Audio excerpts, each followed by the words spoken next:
ஏமாத்திட்டாங்க. நானும் பழகிட்டு இருந்தோம். நம்ம ஒரு கற்பனை வாழ்வோம்ல, சரி நம்ம கூட பயணம் பண்ண போறாங்க, இருக்க போறாங்க, ரொம்ப நாள் இருக்க போறாங்க. சட்டார்னு உடச்சு அப்படி கிளம்பி போனா மனசு வலிக்குது. ஆழமா உள்ள கடப்பா இருக்குல்ல, கடப்பா எடுத்து நெஞ்சில இறக்குற மாதிரி. நல்லா தெரிஞ்சுக்கணும். ஏமா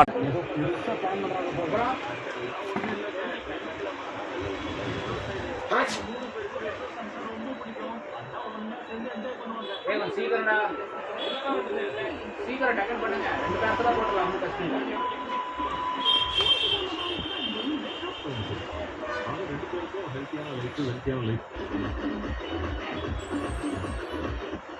You are listening. Person said a short red flight. Content there.